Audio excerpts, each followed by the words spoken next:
Hello student, सब लोग आ गए। हाँ, लेट हो गया 10 मिनट, बट कोई बात नहीं, थोड़ा काम था घर पर। चलो कोई नहीं, आज की क्लास चालू करनी है। अच्छा, आज हम लोग क्या पढ़ रहे हैं बेटा? यार इन लोग के वो ऑन कर दो यार, कमेंट। बच्चों को हाय हेलो तो बोल दिया करे।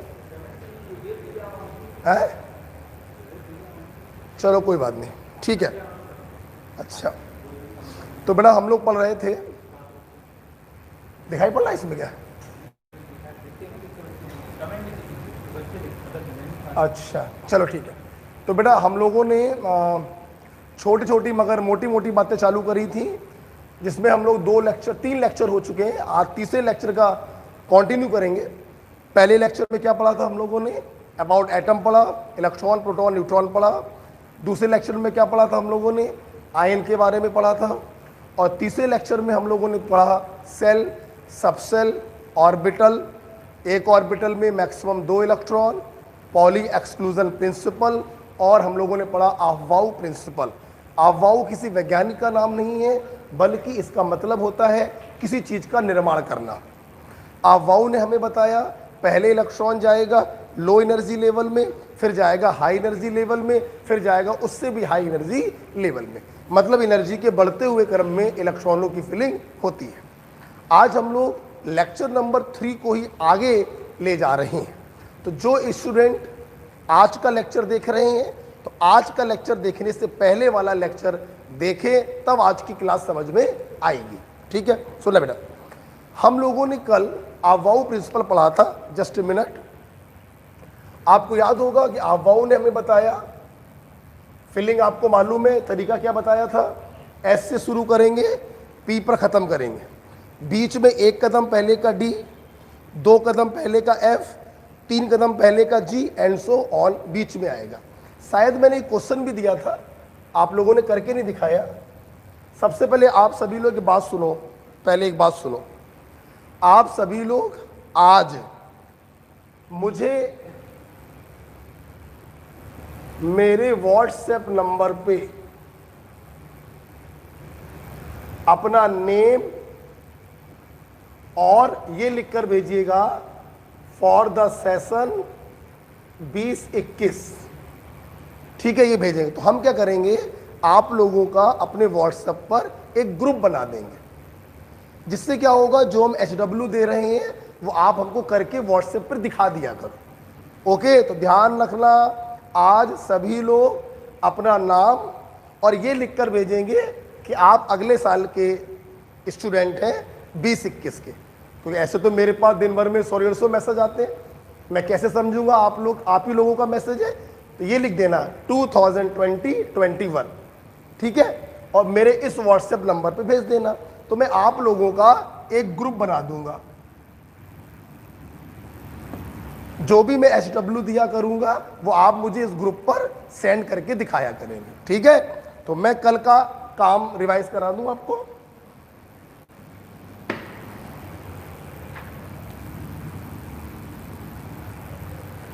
तो अफवाऊ के अकॉर्डिंग कल मैंने आपको कहा था 10th सेल को भरकर दिखाना था अपन को। ठीक है, चलो बेटा, 10S से चालू किया और 10P पर क्या किया, खत्म किया। अब बीच में क्या आएगा? 1 कदम पहले का D, 2 कदम पहले का F, 3 कदम पहले का G, 4 कदम पहले का H और 5 कदम पहले का I। ये आएगा। अब ध्यान दो बेटा, आपको याद है जिस नंबर की सेल उसमें उतनी ही सब सेल। एक फिंगर रूल बताया था मैंने। S पहली सेल से चालू, P दूसरे से चालू, D तीसरे से चालू, F चौथे से चालू, G 5वें से चालू, H 6वें से चालू, I 7वें से चालू। तो 6S तो होगा, लेकिन 5I पॉसिबल नहीं है। So this is the increasing order of energy. Am I right? आपको मालूम होना चाहिए 1S होगा, 2P होगा, 3D होगा, 4F होगा, 5Z होगा, 6H होगा, 7I होगा। ये आप बताओ क्या 5H पॉसिबल है? नहीं पॉसिबल है। क्या 6I पॉसिबल है? नहीं पॉसिबल है। इसीलिए मैंने 5I को रब कर दिया। सो this is the increasing order of energy. आज की क्लास में फिर से बोल रहा हूं, वही बच्चे देखें जिन्होंने लास्ट का लेक्चर देखा हो, ठीक है? ये हो गया था हम लोगों का। अच्छा, हम लोगों ने ओवरऑल एनर्जी का ऑर्डर भी बनाना सीखा था। 1s, 2s, 2p, 3s, 3p, 4s, 3d, 4p। यहां तक तो आपको याद ही हो गया होगा। नहीं याद हुआ है तो बनाने का तरीका मैंने बताया है। अब इसके आगे अगर जा रहे हो तो याद बिल्कुल नहीं करना है, बनाने का तरीका मैंने बताया। 5s से शुरू किया, 5p पे खत्म किया। बीच में आएगा एक कदम पहले का d होता है, 2 कदम पहले का f, 3f नहीं होता, हटा दीजिए। 6s से चालू किया, 6p पे खत्म किया। एक कदम पहले का d, 2 कदम पहले का f होता है। 7s से चालू किया, 7p पे खत्म किया। एक कदम पहले का d, 2 कदम पहले का f। This is the increasing order of energy. कल मैंने ये सब आपको पढ़ा दिया था। कल मैंने कई सारे आपको क्वेश्चंस भी कराए थे। आइए एक दो क्वेश्चन और देखे जाए।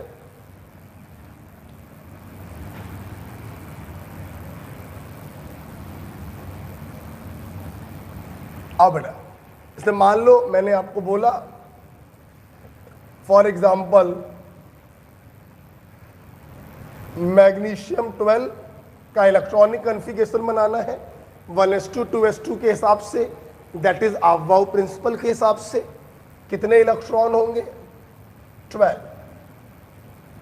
अब देखिए 1s, 2s, 2p, 3s, 3p, इतना आपने लिख लिया। अब 12 इलेक्ट्रॉन भरने हैं। 2 2 4 6 10 और 2 12।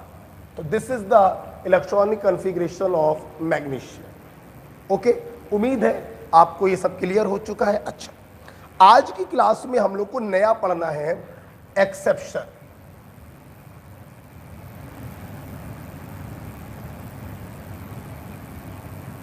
आज की क्लास में हमको नया पढ़ना है एक्सेप्शन। सुनना बेटा, हमारे पास 2 एक्सेप्शन। पहला एक्सेप्शन क्या है बेटा? कुछ एलिमेंट हमारे पास ऐसे हैं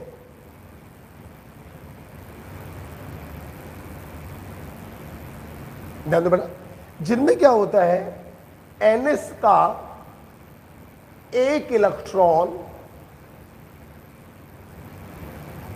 d ऑर्बिटल में जंप मार जाता है।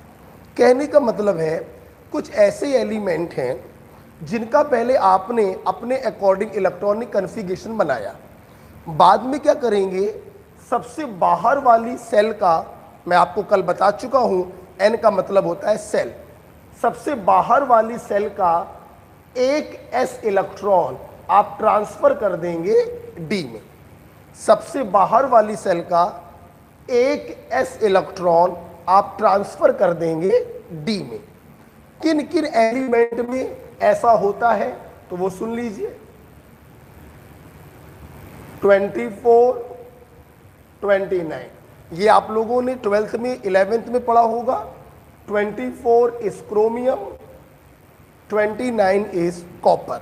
आपने हो सकता है 2 ही पढ़े हो, लेकिन और भी बेटा बहुत सारे होते हैं जिसमें एक इलेक्ट्रॉन की जंपिंग हो जाती है बाहर वाले s से अंदर वाले d की तरफ। ओके, कौन कौन से? 24, 29 ही है। 41, 42, 43 को छोड़ दिया। 44, 45, 46 को छोड़ दिया। 47, 78 एंड 79 ये वो एलिमेंट बेटा होते हैं जिनमें s का एक इलेक्ट्रॉन अंदर वाले d में ट्रांसफर हो जाता है। आप लोग मेरे साथ बोलेंगे 24, 29, 41, 42, 43 को छोड़ दिया। 44, 45, 46 को छोड़ दिया, 47, 78, 79, ये वो एलिमेंट हैं जिनमें s का एक इलेक्ट्रॉन d में आप ट्रांसफर करेंगे। ओके, दूसरा बेटा एक्सेप्शन क्या है, कुछ एलिमेंट ऐसे हैं जिनमें बाहर वाले s के दोनों इलेक्ट्रॉन अंदर वाले d में ट्रांसफर हो जाते हैं, और इसका इस धरती पर एक ही एग्जाम्पल है, पैलेडियम 46। बेटा बोलो क्या है, पैलेडियम 46। ये बेटा हमें याद करने पड़ते हैं। हो सकता है आप लोगों ने 11 12 में पढ़ा हो कि जब s में एक इलेक्ट्रॉन आएगा या d में 4 और 9 इलेक्ट्रॉन आएंगे तो एक इलेक्ट्रॉन यहां पे ट्रांसफर कर दिया जाएगा। ये बात हर जगह लागू नहीं होती, इसलिए ध्यान रखिएगा बेटा, आपको ये पॉइंट याद होने चाहिए। तो एक इलेक्ट्रॉन का ट्रांसफर वाले कितने एग्जाम्पल है बोलो, 24, 29, 41, 42, 43 को छोड़ दिया, 44, 45, 46 को छोड़ दिया, 47, 78 एंड 79, ये 9 एलिमेंट हैं जिनमें एक इलेक्ट्रॉन की जंपिंग होती है और 2 इलेक्ट्रॉन की जंपिंग वाला एक ही केस है, पैलेडियम। ओके, आप इसको लिख लीजिए, एक एग्जाम्पल डील करते हैं। जैसे मैंने कहा क्रोमियम 24, अब मैं बार बार नहीं बताऊंगा, इलेक्ट्रॉन भी कितने होंगे, 24 इलेक्ट्रॉन होंगे, राइट। हमें इसका इलेक्ट्रॉनिक कॉन्फ़िगरेशन बनाना है। देखिए बेटा, सबसे पहले आप अपने नॉर्मल अकॉर्डिंग से बना लिया करिए और बाद में एक इलेक्ट्रॉन की जंपिंग करा दिया करिए। जैसे 1s, 2s, 2p, 3s, 3p, 4s, 3d, 4p, इतना आपने लिख लिया।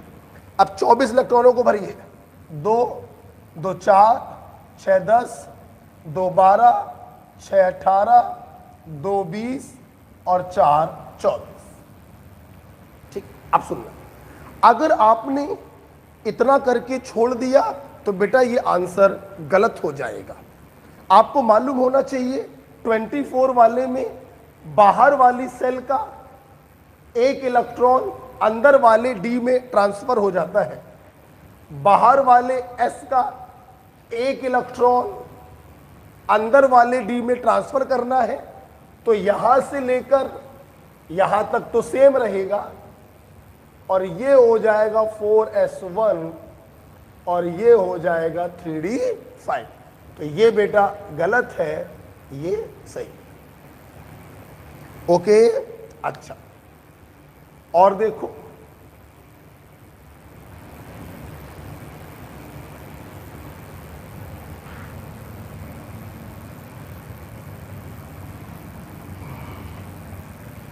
जैसे मैंने बोला चलो भाई कॉपर 29 का बनाकर दिखाइए, आपके पास 20 सेकेंड बनाकर दिखाइए। ध्यान रखिए 29 वाला केस है, एक इलेक्ट्रॉन की जंपिंग कराएंगे बाहर वाले एस का अंदर वाले डी में। बनाइए, 20 सेकेंड है। पानी बेटा लाओ।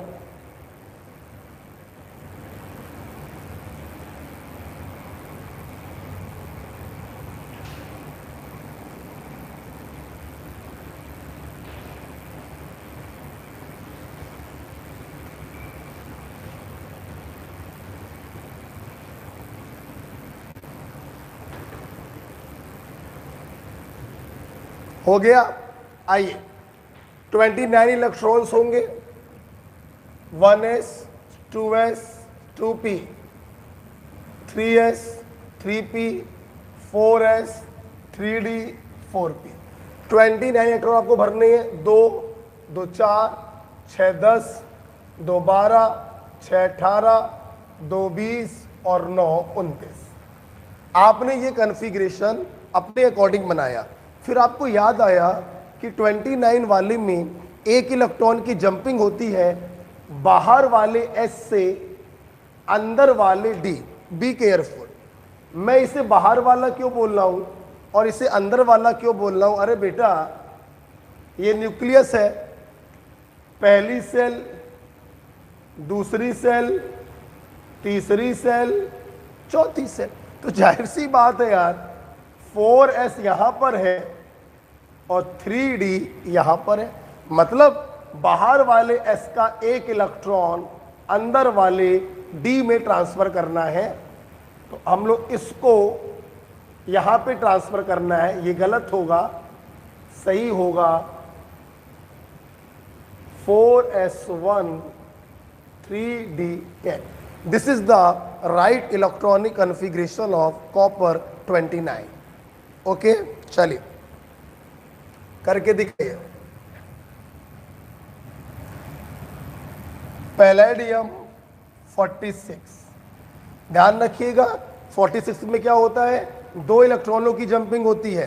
पहले अपने अकॉर्डिंग बना लो, फिर धीरे से बाहर वाले s के 2 इलेक्ट्रॉन अंदर वाले d में ट्रांसफर कर दीजिएगा। 20 सेकेंड आपके पास है।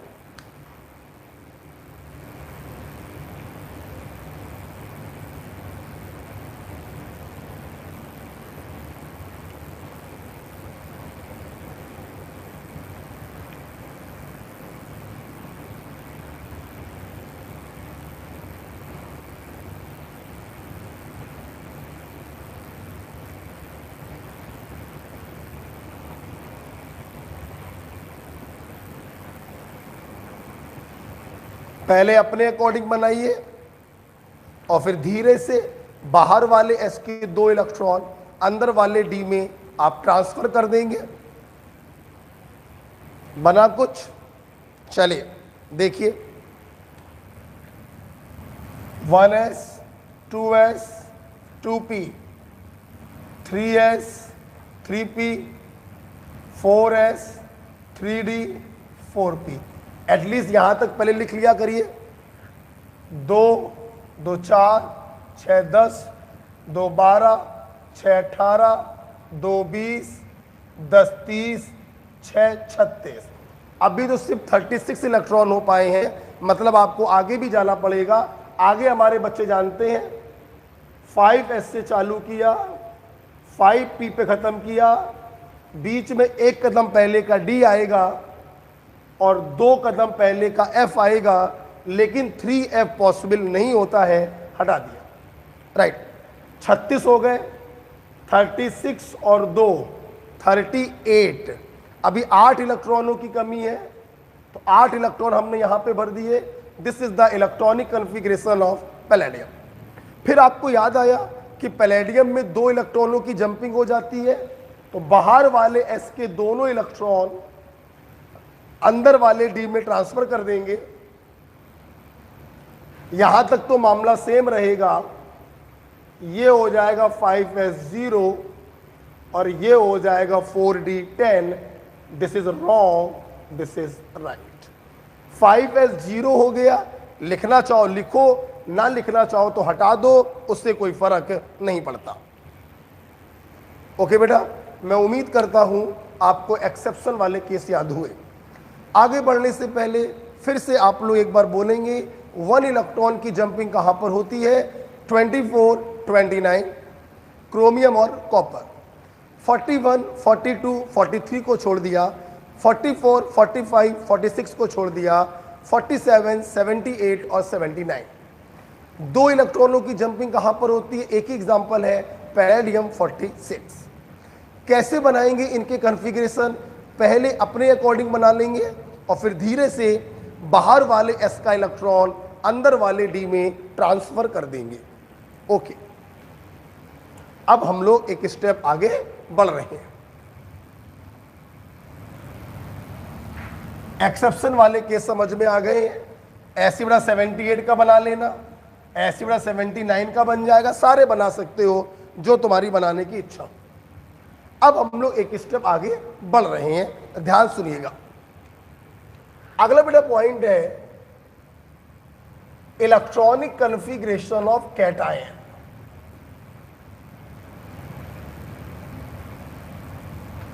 कैटायन मान लो M+X, ठीक है, देखो देखो बेटा, देखिए एक बात ध्यान रखिएगा, आप लोगों को यह मालूम होना चाहिए कि कैटायन कैसे बनता है। देखिए ये कोई न्यूट्रल एटम होगा, न्यूट्रल एटम के अंदर से जब इलेक्ट्रॉनों का लॉस होता है तभी तो उसके ऊपर पॉजिटिव चार्ज आता है। एक इलेक्ट्रॉन का लॉस होगा, एक पॉजिटिव आएगा, दो इलेक्ट्रॉनों का लॉस होगा, दो पॉजिटिव आएंगे, चार इलेक्ट्रॉनों का लॉस होगा, चार पॉजिटिव आएगा। तो अगर x इलेक्ट्रॉनों का लॉस होगा तो x पॉजिटिव आएगा। सहमत हो कि नहीं? मतलब कैटायन कैसे बनते हैं? जब न्यूट्रल एटम से इलेक्ट्रॉनों को निकाला जाता है तो कैटायन का फॉर्मेशन होता है। सुना बेटा, अब आपको आगे बढ़ने से पहले मुझे एक बात यह बतानी है, ये न्यूक्लियस है बेटा, ये पहली सेल है, दूसरी सेल है, तीसरी सेल है, चौथी। पहली सेल के, दूसरी सेल एल, तीसरी सेल एम, चौथी सेल एन। सोच के बताना, यहां पे इलेक्ट्रॉन रखे हुए, ये इलेक्ट्रॉन न्यूक्लियस की चारों तरफ चक्कर क्यों लगाते हैं? मैंने पहली क्लास में आपको बताया था कि इलेक्ट्रॉन और न्यूक्लियस के बीच में फोर्स ऑफ अट्रैक्शन लगता है, क्योंकि इलेक्ट्रॉन पर होता है नेगेटिव चार्ज और न्यूक्लियस पर होता है positive charge due to presence of protons. Negative और पॉजिटिव अपोजिट चार्जों के बीच में इलेक्ट्रोस्टैटिक फोर्स ऑफ अट्रैक्शन लगता है, जो आप लोगों ने फिजिक्स में पढ़ा होगा, 1/4πε0 Q1 Q2 upon R square. अब सोचो जरा, जो इलेक्ट्रॉन न्यूक्लियस के नजदीक है, मतलब डिस्टेंस क्या कम, डिस्टेंस अगर होगी कम तो फोर्स ऑफ अट्रैक्शन होगा ज्यादा, और जो इलेक्ट्रॉन सबसे दूर है, डिस्टेंस है सबसे ज्यादा, तो डिस्टेंस होगी सबसे ज्यादा तो फोर्स ऑफ अट्रैक्शन होगा सबसे कम। मतलब बेटा सोच के बताओ, अगर मैं आपसे पूछूं इन चारों इलेक्ट्रॉनों में से किस इलेक्ट्रॉन को बाहर निकालना सबसे आसान होगा, तो सिंपल सा आंसर है, जो इलेक्ट्रॉन न्यूक्लियस से जितना दूर होगा फोर्स ऑफ अट्रैक्शन उतना कम लगेगा, और अट्रैक्शन जितना कम होगा उसको बाहर निकालना उतना ही आसान होगा। मतलब किसी एटम के अंदर से जब इलेक्ट्रॉनों को निकालते हैं तो सबसे पहले इलेक्ट्रॉन कौन से निकलते हैं? जो सबसे बाहर वाली सेल में चक्कर लगा रहे होते हैं। ओके होगी बात? अर्थात अब ये पॉइंट क्लियर है। मतलब इन चारों इलेक्ट्रॉनों में क्या मैं ये नहीं लिख सकता हूं, ये वाला जो इलेक्ट्रॉन होगा ये लूजली बॉन्डेड होगा, और ये वाला जो इलेक्ट्रॉन होगा ये टाइटली बॉन्डेड होगा। Am right? तो सबसे आसानी से कौन सा इलेक्ट्रॉन निकलेगा? बाहर वाला। ये क्लियर हो चुका है। अब मेरी बात सुनिएगा, मैंने आपको ये सब क्यों बताया, सुनना। जब कभी किसी कैटायन का कॉन्फ़िगरेशन पूछा जाए तो कभी भी आप उसका नहीं बनाएंगे, कभी नहीं बनाएंगे, आप उसके न्यूट्रल एटम का कॉन्फ़िगरेशन बनाएंगे, और फिर उस न्यूट्रल एटम के सबसे बाहर वाली सेल से उतने ही इलेक्ट्रॉन निकाल दीजिएगा जितना उसके ऊपर चार्ज है, तो उस कैटायन का कॉन्फ़िगरेशन पता चल जाएगा। राइट? जैसे मैंने आपसे बोला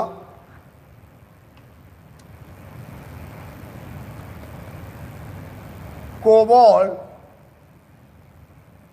27+3, मैंने आपसे बोला इसका कॉन्फ़िगरेशन बनाकर दिखाइए। ध्यान देना बेटा, आपसे कैटायन का कॉन्फ़िगरेशन पूछा जा रहा है, आप कैटायन का कॉन्फ़िगरेशन नहीं बनाएंगे, आप उसके न्यूट्रल एटम का कॉन्फ़िगरेशन बनाएंगे। बनाइए 1s 2s 2p 3s 3p 4s 3d 27 electron आपको भरने हैं।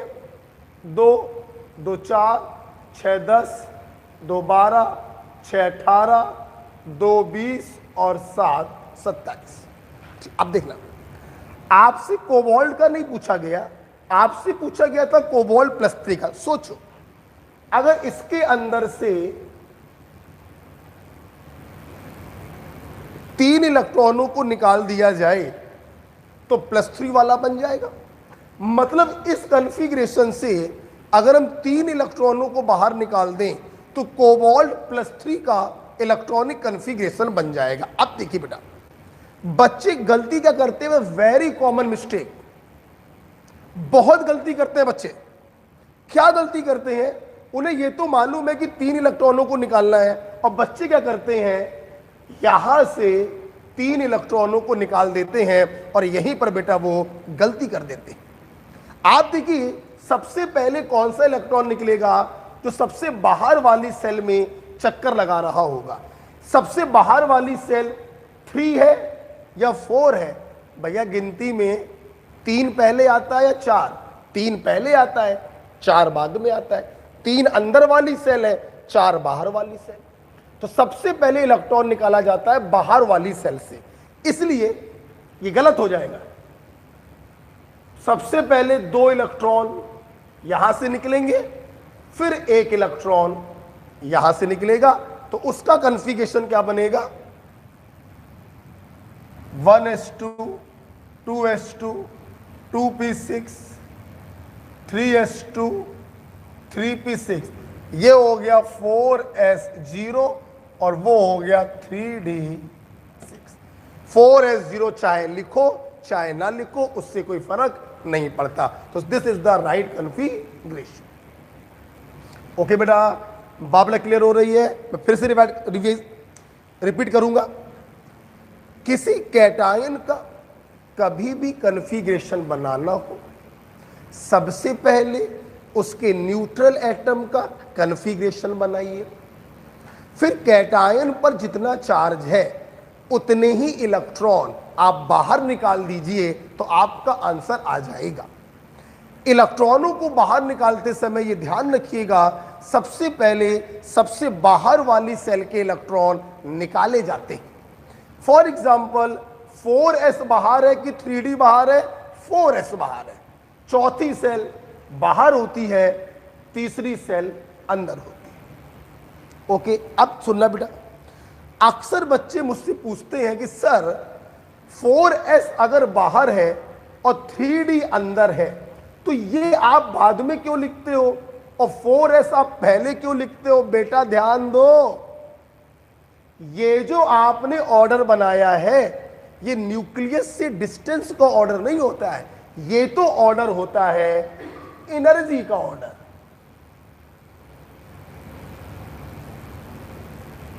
एनर्जी का ऑर्डर, एनर्जी के पॉइंट ऑफ व्यू से 3d का एनर्जी ज्यादा होता है, 4s का एनर्जी कम होता है। लेकिन बेटा अगर न्यूक्लियस से डिस्टेंस का ऑर्डर देखोगे तो 3d अंदर है, 4s बाहर।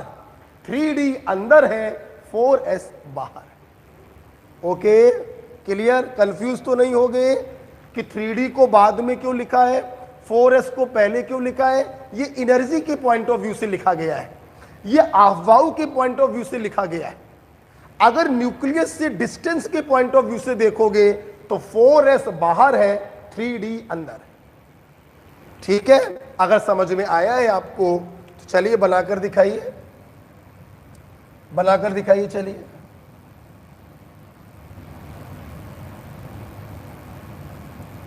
जिंक +2 का बनाकर दिखाइए। 20 सेकेंड आपके पास।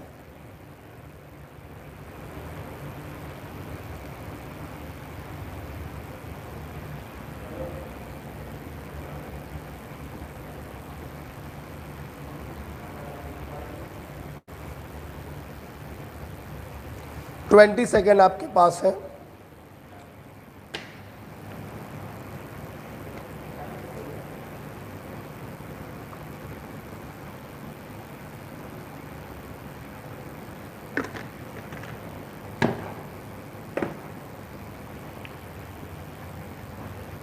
हो गया होगा। चलिए आइए, तो सबसे पहले आप किसका बनाएंगे? जिंक का। लिख लिया करो पहले, 1s 2s 2p 3s 3p 4s 3d 4p। 30 electron भरने हैं। 2 + 2 4 + 6 10 + 2 12 18 20 30 बना दिया। अब आपको जिंक +2 का बनाना। अगर इस न्यूट्रल एटम से 2 इलेक्ट्रॉनों को बाहर कर दिया जाए तो जिंक +2 का बन जाएगा। आप लोग बताइए जहां पर बैठे हो, ये 2 इलेक्ट्रॉन 3d से हटाओगे या 4s से हटाओगे? 4s से हटाएंगे। क्यों? क्योंकि चौथी सेल बाहर है, तीसरी सेल अंदर है। चौथी सेल का इलेक्ट्रॉन लूजली बॉन्ड होगा और तीसरी सेल का इलेक्ट्रॉन टाइटली बॉन्ड होगा। तो यहां से 2 इलेक्ट्रॉन निकालेंगे तो इसका बन जाएगा 1s2 2s2 2p6 3s2 3p6 4s0 3d10। इसको चाहे लिखो चाहे ना लिखो, उससे कोई फर्क नहीं पड़ता। मैं उम्मीद करता हूं मेरे स्टूडेंट को कैटायन का कन्फिगरेशन कैसे बनाते हैं समझ में आया। ठीक, अब सुनो। आज आप सभी लोग व्हाट्सएप करेंगे मुझे अपना नाम और ब्रैकेट में लिखेंगे 2020 2021। मैं आप लोगों का एक ग्रुप क्रिएट करूंगा, उसमें हम लोग आपस में वार्तालाप करते रहा करेंगे। ठीक है, चलो अब जरा मेरी बात सुनो बेटा ध्यान से। ये सब हटा दे रहे, समझाने के लिए था, आपने लिख लिया होगा। अब एक बात यहां पर हम ये करना चाह रहे हैं, कुछ बच्चों के मन में आ रहा होगा कि सर क्या ये जरूरी है कि हम पहले न्यूट्रल एटम का बनाएं फिर इलेक्ट्रॉनों को रिमूव कराएं? क्या सर हम ऐसा नहीं कर सकते हैं कि सीधे इसके अंदर जितने इलेक्ट्रॉन हो उसको निकाल लें और उतने ही इलेक्ट्रॉनों को भर दें? नहीं कर सकते हैं। करने का प्रयास अगर आपने किया तो आपका आंसर आएगा गलत। आओ हम इसको प्रूफ करके दिखाएं। लिखना नहीं है, समझाने के लिए। आपसे पूछा गया, मान लो कोबाल्ट +3 का इलेक्ट्रॉनिक कन्फिगरेशन बनाइए। आपने क्या किया? कोबाल्ट +3 के पास जितने इलेक्ट्रॉन होंगे वो निकाल लिए। हमारे बच्चे जानते हैं नंबर ऑफ इलेक्ट्रॉन बराबर एटॉमिक नंबर, प्लस है तो माइनस कर देंगे। मतलब कोबाल्ट +3 के पास कितने इलेक्ट्रॉन है? 24 इलेक्ट्रॉन है, इसमें कोई दिक्कत नहीं। अब आपने इन 24 इलेक्ट्रॉनों को भरने का प्रयास किया, भरिए। 1s 2s 2p 3s 3p 4s 3d 4p 2 2 4 6 10 2 12 6 18 2 20 और 4 24। ये कन्फिगरेशन देखिए आया, और ये कन्फिगरेशन बिल्कुल गलत कन्फिगरेशन है। आप देखिए राइट कन्फिगरेशन है 4s0 3d6, जबकि यहां से आ रहा है 4s2 3d4। इसलिए हमेशा ध्यान रखिएगा कैटायन का कन्फिगरेशन कभी भी डायरेक्ट नहीं बनाएंगे। अगर डायरेक्ट बनाने का प्रयास आपने किया तो आपका आंसर गलत आएगा। सही तरीका होता है पहले उसके न्यूट्रल एटम का कन्फिगरेशन बनाइए और फिर बाहर वाली सेल से उतने ही इलेक्ट्रॉन रिमूव कर दीजिए जितना उसके ऊपर चार्ज होता है। मैं अपनी बात को दूसरे एग्जांपल से भी प्रूफ करना चाहूंगा। जिंक +2 का कन्फिगरेशन आपसे पूछा गया, आपने डायरेक्ट बनाने का प्रयास किया, इसके अंदर आपने इलेक्ट्रॉन निकाले, कोई प्रॉब्लम नहीं है। अब जब आपने इन इलेक्ट्रॉनों को भरने का प्रयास किया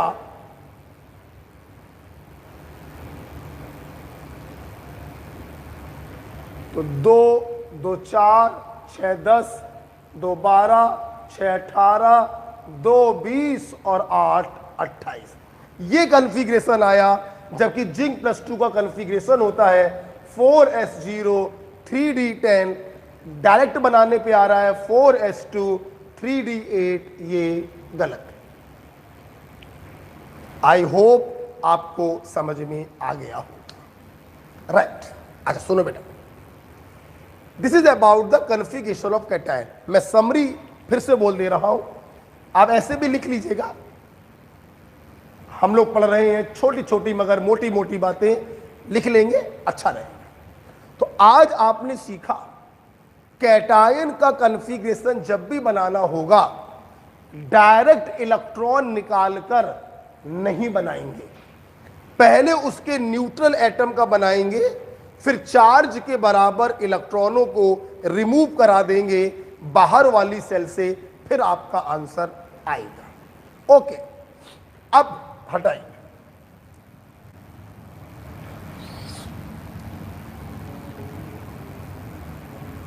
चलिए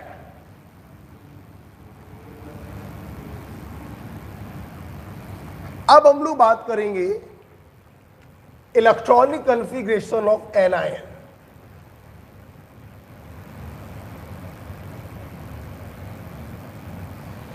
इलेक्ट्रॉनिक कॉन्फ़िगरेशन ऑफ एनायन, देखो यहां बढ़िया बेटा, यहां भी कोई प्रॉब्लम नहीं। एनायन का कॉन्फ़िगरेशन बनाने के लिए आपको उसके न्यूट्रल एटम का कॉन्फ़िगरेशन बनाने की कोई जरूरत नहीं है। आप डायरेक्ट भी कॉन्फ़िगरेशन बना सकते हैं।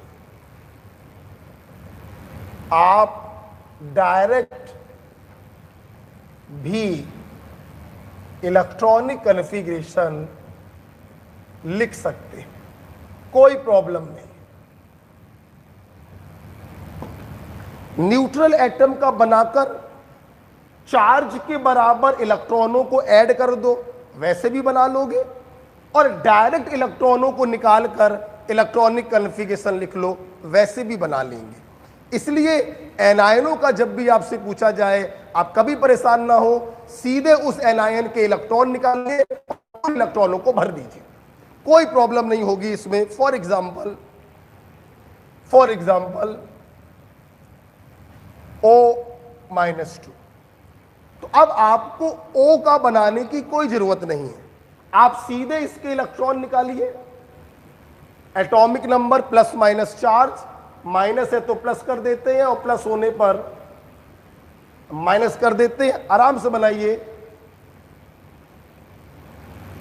1s 2s 2p 3s 3p, 10 electron भरने हैं, 2 2 4 और 6 10। No problem. एनायन का कॉन्फ़िगरेशन आप डायरेक्ट बना सकते हैं, न्यूट्रल एटम का बनाने की कोई आवश्यकता नहीं है। जैसे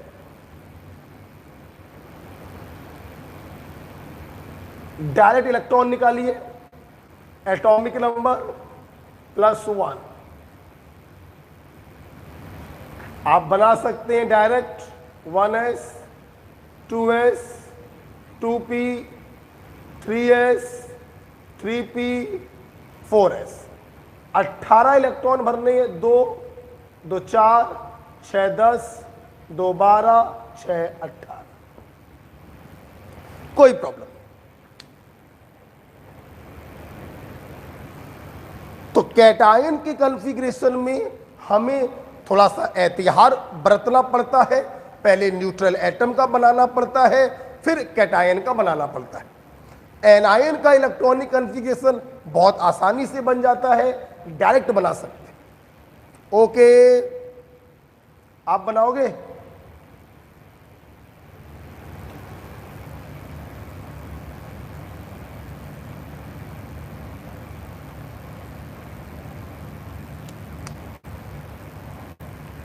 आप बनाइए।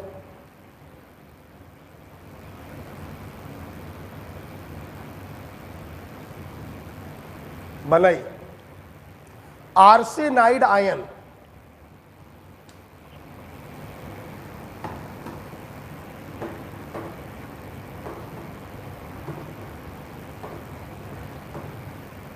फटाफट बनाइए, 20 सेकंड आपके पास है। आर्सेनाइड आयन का बनाएंगे।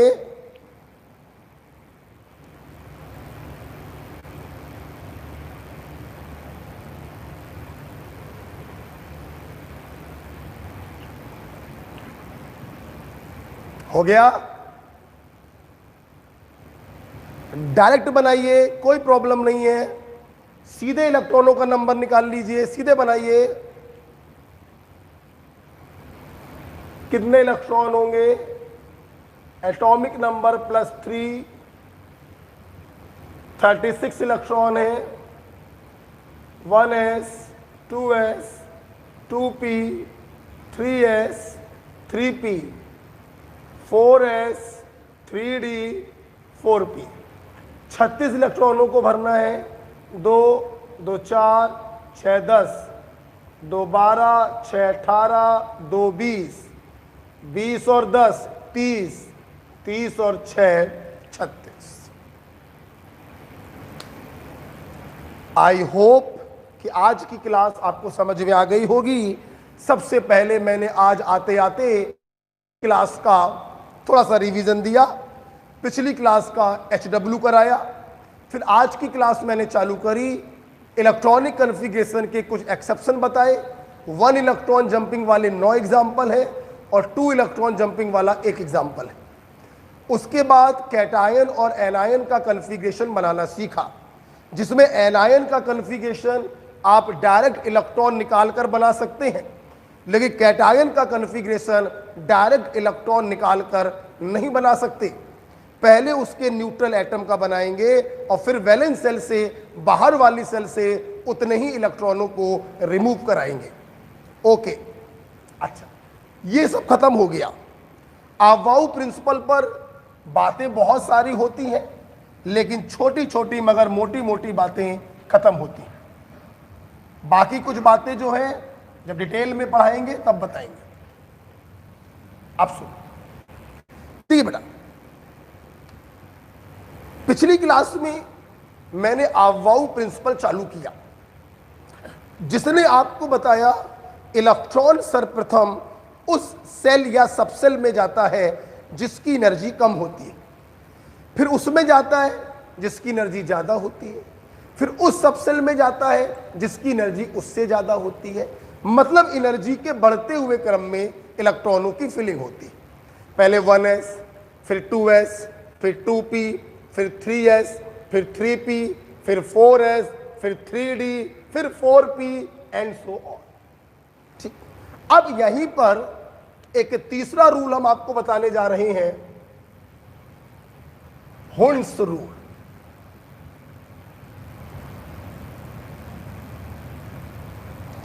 आप लोग सोच रहे होंगे सर ने तीसरा रूल क्यों बोल दिया? कहा है भैया, पॉली एक्सक्लूजन प्रिंसिपल आप पढ़ चुके, अवाऊ प्रिंसिपल आप पढ़ चुके, ये कौन सा रूल हुआ? तीसरा रूल ही तो हुआ, Hund's rule.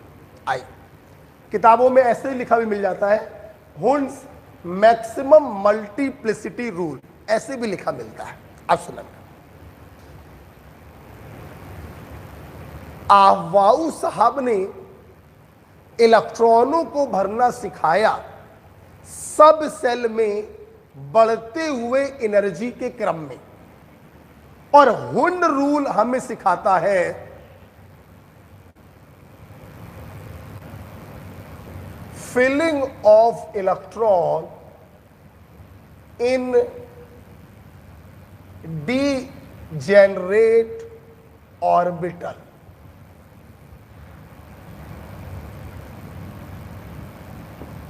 Filling of electron in degenerate orbital. हमारे बच्चों के सामने नया शब्द आ गया, डीजेनरेट ऑर्बिटल। इसका मतलब होता है इक्वल एनर्जी ऑर्बिटल। सब समझ में आएगा, धैर्य रखिए, 1 मिनट के अंदर सब समझ में आएगा। सुनना, आपको कल की क्लास याद है?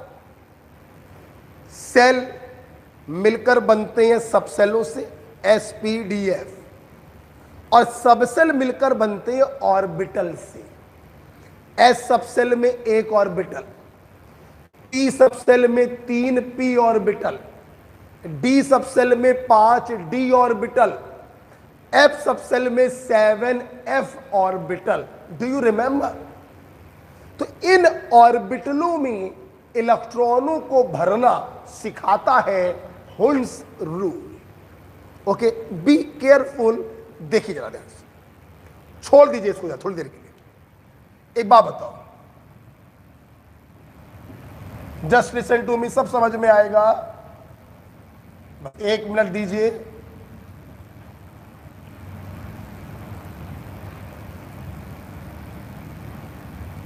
ये क्या है पहले इतना बताओ। ये मैंने क्या लिखा है? ये मैंने लिखा है अफवाहों के अकॉर्डिंग एनर्जी का क्रम। ये मैंने क्या लिखा है? अफवाहों के अकॉर्डिंग एनर्जी का क्रम लिखा। पहले इलेक्ट्रॉन इसमें जाएगा, फिर इसमें जाएगा, फिर इसमें जाएगा, फिर इसमें जाएगा, फिर इसमें जाएगा, फिर इसमें जाएगा, फिर इसमें, इसमें, इसमें, इसमें और इसमें, and so on. This is अफवाह। अब सुनना। अब देखिए बेटा, ऐसे में तो एक ही ऑर्बिटल होता है, छोड़ दो उसको। अगर हम पी सब सेल की बात करें तो पी सब सेल में कितने ऑर्बिटल? 3। चाहे 2p हो तो भी 3 होंगे, चाहे 3p हो तो भी 3 हो, 3d हो तो भी 5 होंगे,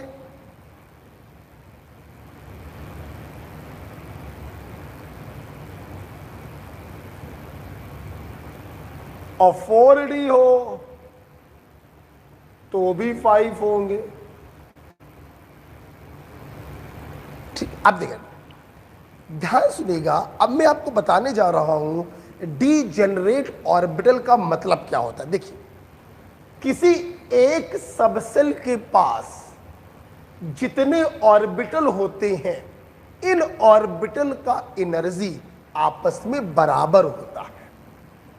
इन तीनों ऑर्बिटल का एनर्जी आपस में बराबर है। इन तीनों ऑर्बिटल का एनर्जी आपस में बराबर है, लेकिन इन p ऑर्बिटल का एनर्जी इन p ऑर्बिटल की एनर्जी के बराबर नहीं होगा। तो ये किसकी ऑर्बिटल है? ये 2p के ऑर्बिटल है, और ये किसके ऑर्बिटल है? ये 3p के ऑर्बिटल। तो ये तीनों आपस में कहलाएंगे डीजेनरेट ऑर्बिटल। ये तीनों आपस में कहलाएंगे डीजेनरेट ऑर्बिटल। इन पांचों का एनर्जी आपस में बराबर है। इन पांचों का एनर्जी आपस में बराबर है, लेकिन इनका एनर्जी इनके बराबर नहीं होगा, क्योंकि ये ऑर्बिटल है 3d के और ये ऑर्बिटल है 4d के। तो ये आपस में कहलाएंगे डीजेनरेट ऑर्बिटल, और ये आपस में कहलाएंगे डीजेनरेट ऑर्बिटल। तो अब ध्यान सुनिए मेरी बात।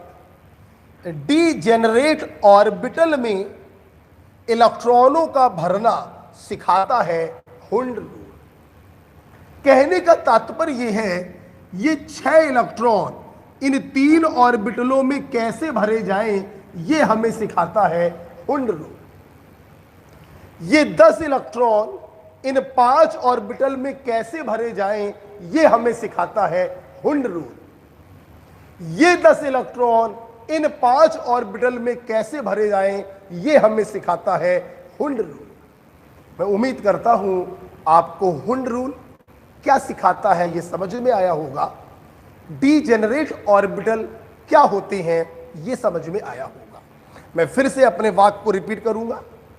किसी पर्टिकुलर सबसेल के पास जितने ऑर्बिटल होते हैं उनका एनर्जी आपस में बराबर होता है, वो कहलाते हैं डीजेनरेट ऑर्बिटल। ओके, अब आइए पढ़ते हैं कि इन्होंने हमें क्या सिखाया, इलेक्ट्रॉनों को कैसे भरना सिखाया। तो सुनना बेटा, बताने से पहले एक थोड़ी सी कहानी सुनाते हैं, सोच के बताइएगा। एक घर है, उस घर में 3 लड़के हैं, एक की उम्र है 25 साल, एक की है 24 साल, एक की है 27 साल। घर में शादी का रिश्ता आया, माता पिता क्या करेंगे? भाई बड़े वाले लड़के की शादी करवा दो। 27 साल वाले लड़के की शादी करवा दी, जाओ भैया घूमो फिरो। अब क्या हुआ, 6 महीने बाद एक दूसरा रिश्ता आया। तो आप बताओ, दिल पे हाथ रख के, घर वाले ये दूसरी शादी किसकी कराएंगे? पहले वाले की। अरे भैया पहले वाले करवा दोगे तो दूसरा और तीसरा वाला बुरा नहीं मान जाएगा? पापा ये कौन सी बात है, भैया तो एक कर चुके हैं, दूसरी भी उन्हीं करवा दो का मतलब दूसरा रिश्ता आया तो पहले वाले की नहीं दूसरे वाले की शादी होगी। तीसरा रिश्ता आया तो पहले दूसरे की नहीं तीसरे वाले की शादी होगी। जब सबकी एक एक बार शादी हो गई, रिश्ते आना बंदी नहीं हो रहे। नवाबों के खानदान के लौंडे थे, चौथा रिश्ता आ गया तो फिर पहले वाले की दोबारा शादी करा दी। 5वां रिश्ता आ गया तो दूसरे वाले की दोबारा शादी करा दी। 6वां रिश्ता आ गया तो तीसरे वाले की दोबारा शादी करा दी। कहने का मतलब क्या है, जब सबकी शादी एक एक बार हो जाएगी तभी दोबारा शादी पॉसिबल है। ये नहीं हो सकता कि पहले वाले की 2 शादी करा दो तो दूसरा और तीसरा वाला कहेगा मतलब हम क्या करें, बुरा मान जाएगा ना। वो क्लास में होते तो और बताते इसके बारे में हम आपको, ऑनलाइन में इतना ही बोल पाएंगे। ठीक है, कहने का मतलब देखिए, 6 इलेक्ट्रॉनों को भरना है तो सबसे पहले एक एक इलेक्ट्रॉन तीनों को दिया जाएगा, एक एक बार शादी करा दी। अब और इलेक्ट्रॉन भरने हैं तो हुंड रूल हमसे कहता है जब डीजेनरेट ऑर्बिटल में इलेक्ट्रॉनों को भरा जाता है तो सबसे पहले सारे ऑर्बिटल को एक एक इलेक्ट्रॉन दिया जाएगा। जब सबको एक एक इलेक्ट्रॉन मिल जाएगा फिर उसकी पेयरिंग करवाई जाएगी। यही कहलाता है हुंड रूल। ठीक है, बताओ 6 इलेक्ट्रॉन भर के दिखाओ। तो 1 2 3 4 5 6। ओके, 10 इलेक्ट्रॉन भर के दिखाओ, थोड़ा बड़ा बनाते हैं।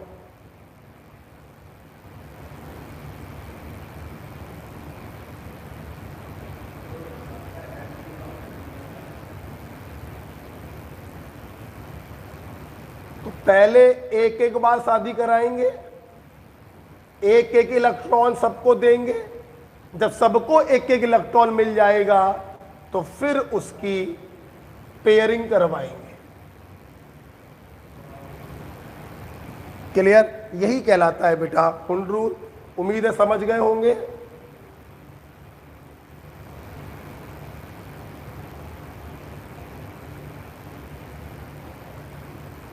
पहले सबकी शादी एक एक बार कराई जाएगी, सारे ऑर्बिटलों को एक एक इलेक्ट्रॉन दिया जाएगा और फिर उनकी पेयरिंग कराई जाएगी। एम आई राइट बेटा? तो अगर मैं यहां पे नंबर डालूं तो देखो बेटा, इन 6 इलेक्ट्रॉनों का नंबर क्या, देखो बेटा, ये पहला, ये दूसरा, ये तीसरा, चौथा, 5वां, 6वां। पहला, दूसरा, तीसरा, चौथा, 5वां, 6वां।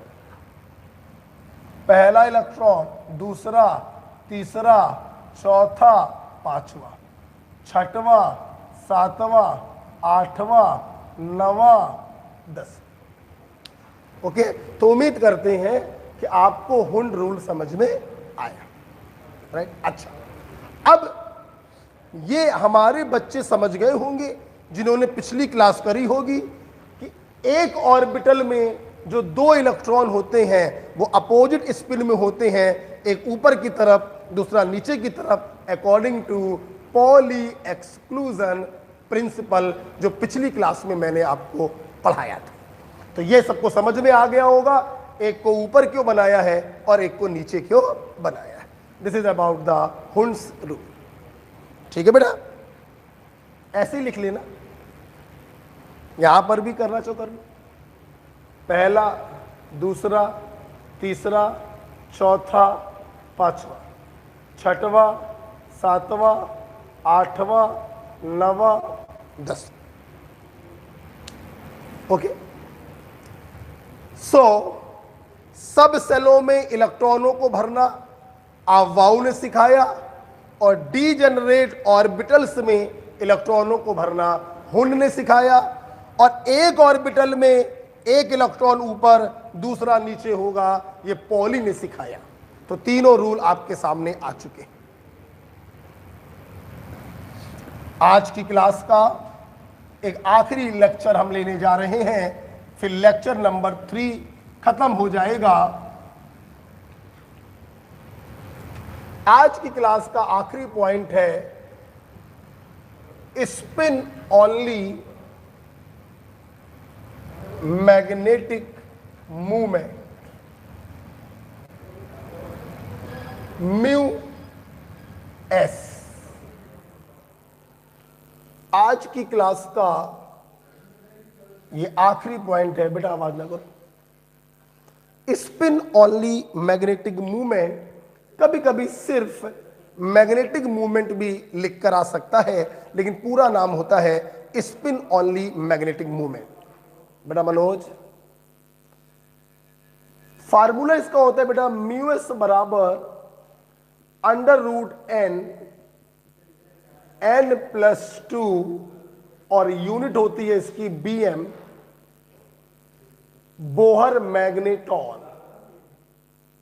ये इसका फार्मूला होता है, बोहर मैग्नेटॉन। BM का फुल फॉर्म होता है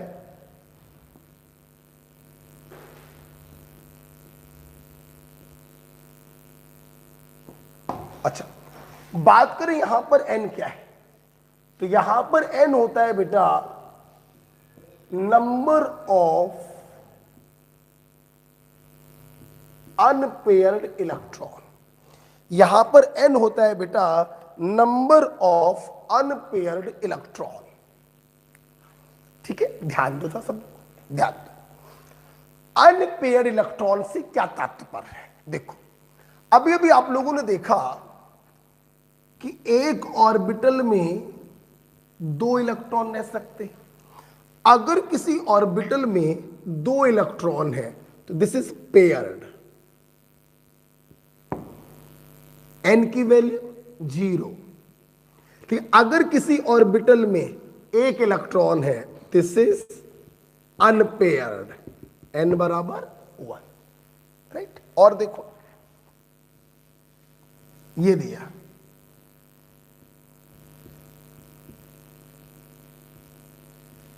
एक भी अनपेयर्ड नहीं है, n बराबर 0। हटा दिया ये, एक अनपेयर्ड, n बराबर 1। ये भी हटा दिया, 2 अनपेयर्ड, n बराबर 2। ये भी हटा दिया, 3 अनपेयर्ड, n बराबर 3, n बराबर 2, n बराबर 1, n बराबर 0। तो एक ऑर्बिटल में अगर एक ही इलेक्ट्रॉन है तो वो अनपेयर्ड माना जाएगा। और ध्यान रखिएगा बेटा, जिन लोगों के पास अनपेयर्ड इलेक्ट्रॉन होते हैं वो लोग कहलाते हैं पैरामैग्नेटिक। बेटा बोलो क्या कहलाते हैं? पैरामैग्नेटिक। तो सबसे पहले मैंने आपको बताया स्पिन ओनली मैग्नेटिक मूवमेंट कैसे निकालते हैं। √n n+2 बोहर मैग्नेटॉन, जहां पर n का मतलब होता है number of unpaired electron. Side में जाकर ये पॉइंट भी लिख लीजिए, if unpaired electron are present then called paramagnetic, and if unpaired electron are absent then called diamagnetic.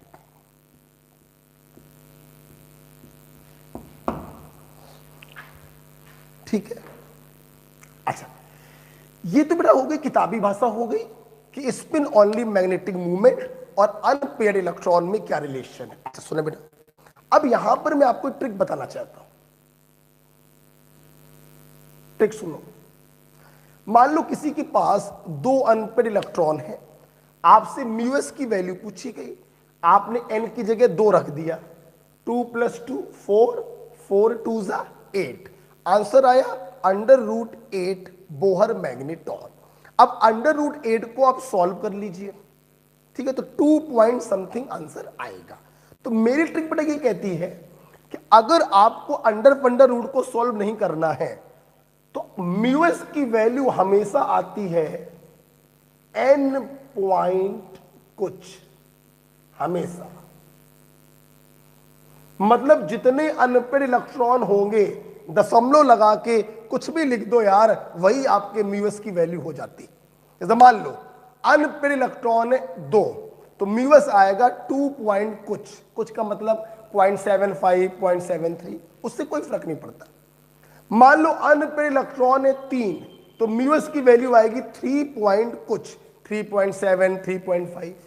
मान लो अनपेयर्ड इलेक्ट्रॉन है 5, तो म्यूएस की वैल्यू आएगी 5 पॉइंट कुछ, 5.7 5.4 5.8। ओके, तो आप यहां पे एन की वैल्यू रख के म्यूएस निकालो, थोड़ा सा समय लग गया आपको, और ट्रिक्स लगा दोगे तो कुछ करने की जरूरत ही नहीं। 5 पॉइंट कुछ 4 पॉइंट कुछ, दन से आंसर मारा, आंसर आया। ठीक है बेटा। जैसे एक क्वेश्चन लिखिए, कैलकुलेट मैग्नेटिक HW है, घर से करके लाएंगे और व्हाट्सएप पे मुझे सेंड करेंगे। Calculate magnetic movement of V+3 Cu+2 Ml+3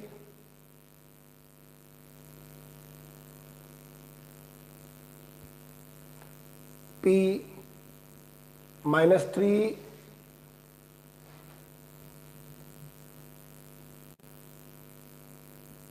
platinum 78 sodium 11। ठीक है, इतने लोगों का मैग्नेटिक मूवमेंट आपको मुझे बताना है। कैसे करोगे समझ गए होगे। पहले इनका क्या बनाएंगे, इलेक्ट्रॉनिक कॉन्फ़िगरेशन। आपको अगर एटॉमिक नंबर नहीं मालूम है तो वो बता दे रहे हैं। 23 होता है, 29 होता है, 25 होता है, 15 होता है, 78 होता है और 11 होता है। तो इतने लोगों का मैग्नेटिक मूवमेंट आपको निकालकर दिखाना है। कैसे करोगे, पहले इनका 1s2 2s2 2p6 बनाओगे, फिर अनपेयर्ड इलेक्ट्रॉनों को निकालोगे। यहां पे रखकर भी म्यूएस की वैल्यू निकालना और डायरेक्ट भी बता देना। मान लो किसी के पास 3 अनपेयर्ड इलेक्ट्रॉन है तो डायरेक्ट आंसर कितना आएगा, 3 पॉइंट कुछ। ओके, तो आई होप आप लोगों ने इस लेक्चर को एंजॉय किया। अब हमारी जो अगली क्लास होगी, शायद कल नहीं होती है अकॉर्डिंग टू शेड्यूल, परसों मेरी क्लास होगी, तो उसमें हम लोग स्टार्ट करेंगे लेक्चर नंबर 4। ओके, ओके भाई, थैंक यू।